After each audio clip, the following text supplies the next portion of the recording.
The course is comprised of 4 modules, with the introduction being around the history of the strengths approach and focusing in a little bit on what strengths actually are.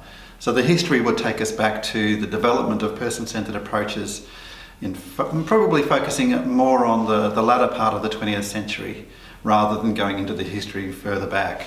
So we think about the development of strength-based practice as part of a collection of client-centred practices that were being developed at roughly the same time from the mid-80s onwards. So alongside strength-based practice there was narrative therapy, there was solution-focused work and strength-based practice itself. And then we think about what strengths are. So we'll think about the broad range of strengths being not just the characteristics of strengths of people, for example, being creative or resilient, for example. While they're very important, it's really important to have a much broader idea of what strength can be.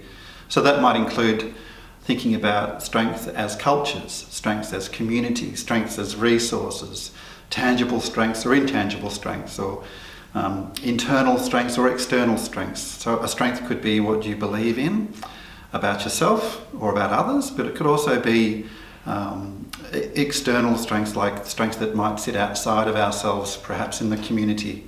It could be resources like services, for example, or infrastructure could be strengths.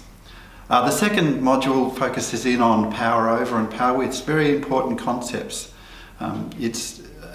We can't have a look at strength-based practice without concentrating on the 2 principles of power over and power with. Because essentially what we're talking about with strength-based practice is how the people that we work with can become empowered to be their own agents of change. So we'll focus in on those 2 concepts and think about the effects of power over, when someone, for example, might be powerless and what might happen next, as well as what could take place if they had that power themselves. So the third module is thinking about strength-based conversations. What are the components of a strength-based conversation? And we'll think a lot about question asking, for example. We'll think about tools that can be used to elaborate on some of those questions and how a column approach can be used, for example, to frame the questions that we use and direct them in a particular way that focuses not so much on problems, perhaps more on a solution-focused kind of perspective on where to for somebody and how they might get there. It might think about what gets in the way, but we'll still think about the difference between a goal that someone might have versus solving someone's problem. Entirely different concept. The fourth module is focusing in on strength-based tools and skills.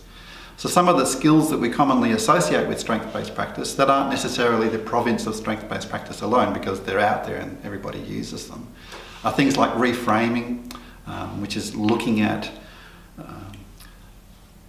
an issue or a goal or a person from different perspectives. We'll think about normalising, where we can think about the commonalities of people's experiences. We'll think about measuring change and perhaps particular ways of doing that through the skill of scaling, for example. So that's where we sit. That's basically the 4 modules encapsulated into a few sentences. You'll see some videos of people in the field, people who actually do the work and who are applying strength-based practice. We'll hear some advice from people who are accessing services themselves, so how they experience strength-based practice. And as well as that, there'll be some reflective exercises where you'll have plenty of time to stop and think about how it can be applied in practice, but also the meaning that it has for you as a practitioner. I think people should do the course if they're looking for practical, applicable, useful ways of implementing strength-based practice. It might be because they're looking for ways of working that suit who they are as people. That's important.